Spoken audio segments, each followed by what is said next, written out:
안녕하세요 여러분, YC 부동산의 장동민 중개인입니다. 네, 렌트냐 매매냐 정말 많이 나오는 토픽이죠. 오늘은 저와 함께 렌트나 매매 둘 중 어떤 것이 더 나한테 맞는 선택일지 함께 같이 알아보는 시간을 가져보도록 하겠습니다. 렌트의 장단점, 첫 번째로는 장점입니다. 네, 첫 번째 장점은 아무래도 걱정이 덜하다는 것입니다. 예를 들어서 집을 사용하면서 무언가 고장이 났다면 저는 이제 집주인 측에 이것이 고장났습니다, 수리를 해주세요 라고 얘기를 할 수가 있겠죠. 따로 뭔가를 보수를 해야 된다는 게 있으면 아무래도 집주인 측에 얘기를 할 수 있기 때문에 이제 그런 면에서 돈이 좀 세이브가 될 수 있다는 점. 장점 두 번째입니다. 이동하기가 수월하다는 겁니다. 만약에 직업이 바뀌거나 아니면 어디론가를 가야 할 때 노티스를 2달치만 주시고 이동을 할 수가 있다는 점. 다만 만약에 여러분들이 고정 텀으로 지금 현재 살고 계시다면 시점이 끝나는 시점에 맞춰서 나가셔야 되기 때문에 이제 그건 예외고요. 하지만 만약에 먼스 투 먼스로 오픈 텀에 살고 계신다면 2달 노티스만 주면 이동이 가능하기 때문에 네, 장점으로 볼 수 있을 것 같고요.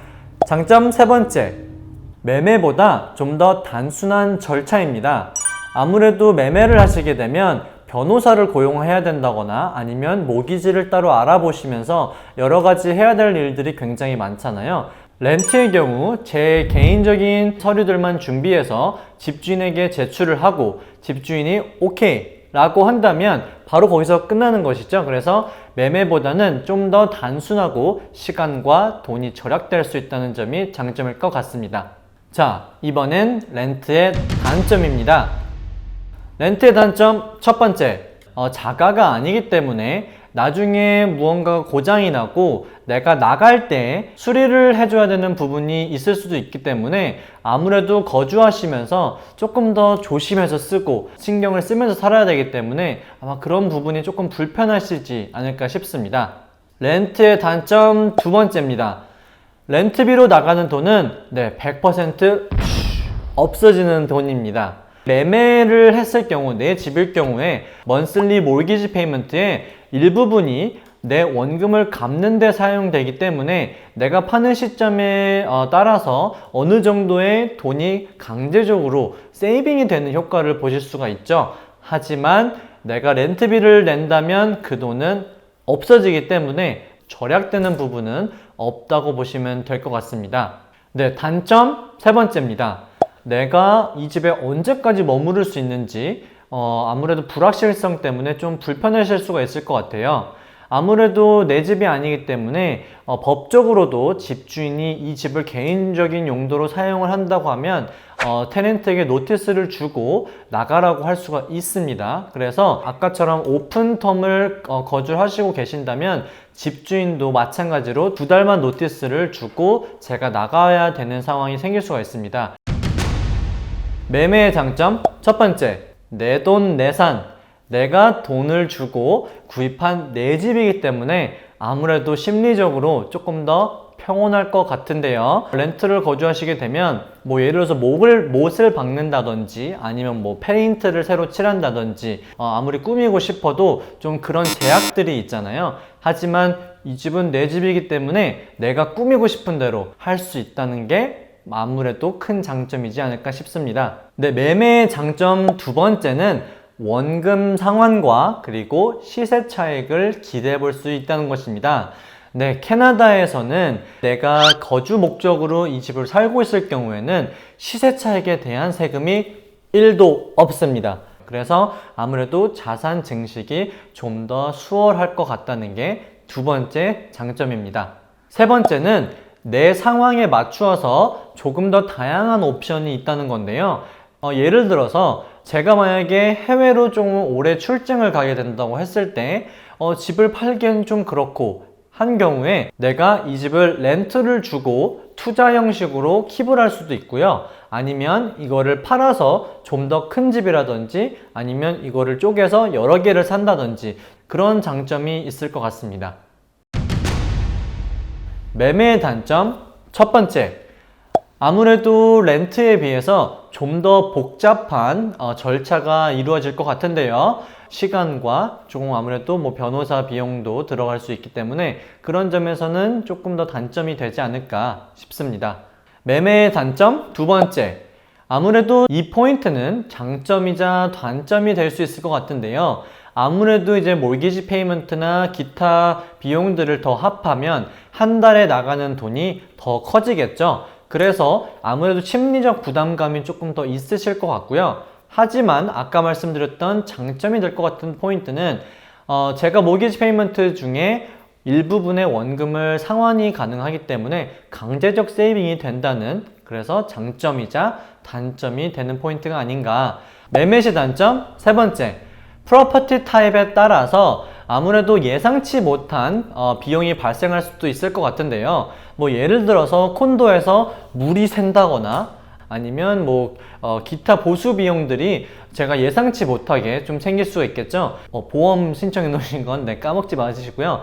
어쨌든 아무래도 렌트에 비해서 이런 부분이 조금 단점이 되지 않을까 싶습니다. 이번에는 제가 만약에 렌트를 3년을 살거나 아니면 매매를 해서 3년을 거주했을 시 조금 어떻게 다른지 조금 더 디테일하게 들어가 보도록 할게요. 영인 셰퍼드에서 1km 반경에 있는 콘도들을 3월 1일부터 3월 말까지 원베드, 원베스룸 그리고 파킹이 하나 포함되어 있는 유닛들을 36개를 제가 모아서 한번 평균을 내봤습니다. 그래서 나온 평균의 가격이 원베드가 무려 2,380불인데요. 그래서 오늘은 그 평균 값인 2,380불을 가지고 계산을 한번 해보도록 할게요. 렌트를 했을 때는 매년 2%의 상승률이 있다고 책정을 했고요. 그래서 첫 번째 연도에는 총 28,560불, 두 번째 해에는 29,132불, 마지막 해에는 29,714불이라는 렌트비를 냈고요. 그래서 총 3년 렌트 토탈비가 무려 87,406불이라는 정말 어마어마한 금액의 돈을 지불한 것을 볼 수가 있습니다. 자, 이번에는 매매를 했을 때 어떻게 되는지 볼게요.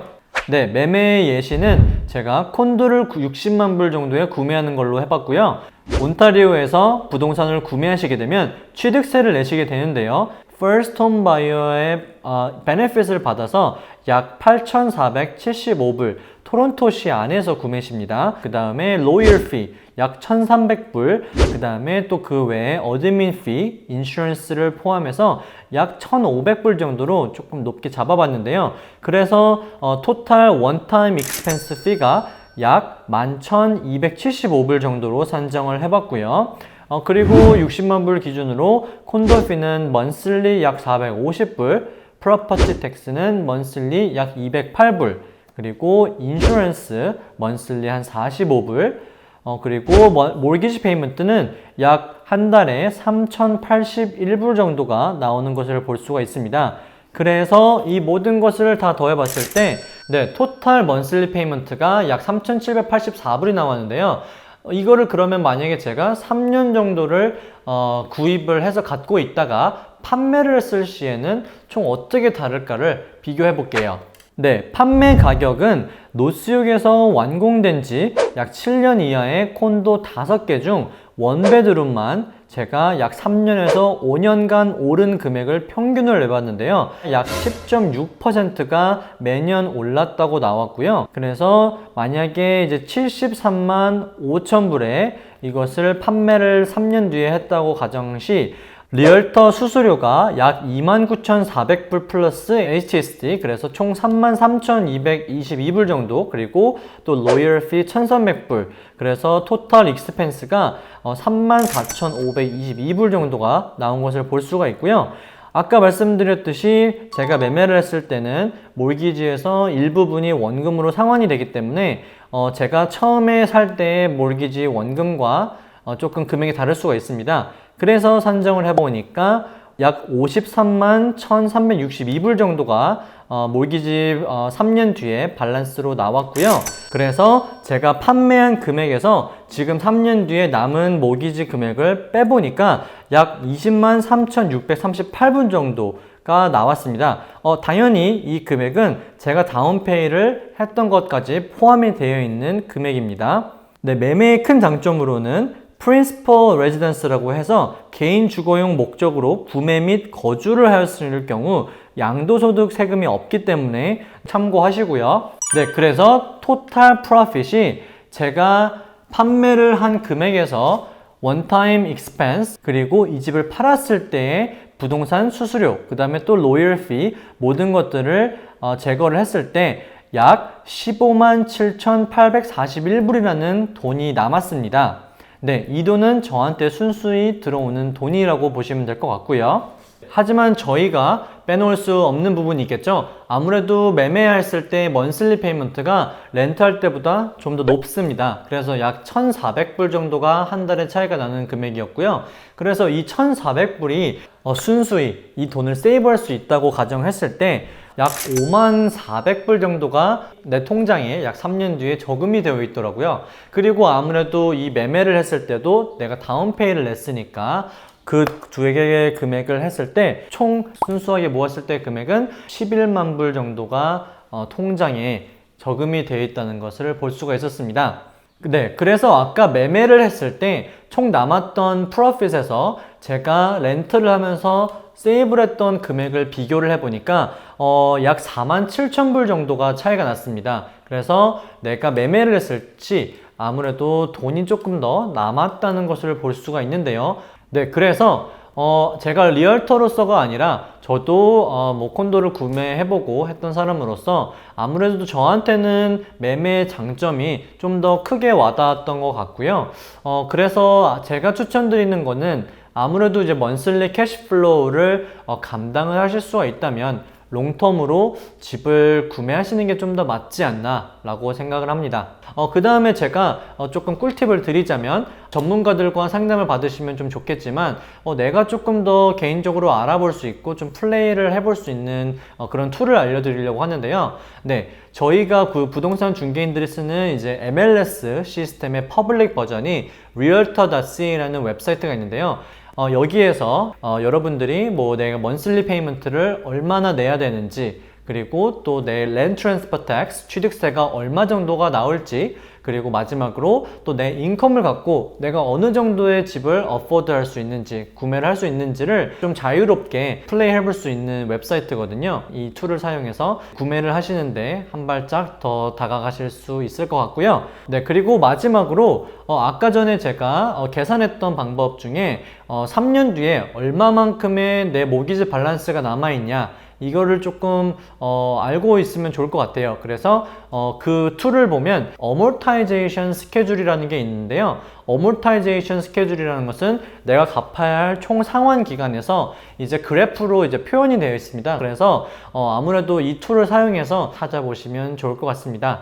네, 그래서 오늘 이렇게 매매냐 렌트냐 그것이 문제로다 라는 주제로 좀 얘기를 해봤는데요. 네, 오늘 영상이 도움이 되셨으면 좋겠고요. 만약에 이 영상에서 조금 더 궁금하신 점이 있으시면 댓글로 또 남겨주시거나 아니면 개인적으로 연락을 주시면 좀 더 자세하게 설명을 드리도록 하겠습니다. 네, 그럼 지금까지 YC 부동산의 장동민 중개인이었고요. 오늘 영상이 좋으셨다면 구독과 좋아요 그리고 알람 설정까지 부탁드리겠습니다. 안녕히 계세요.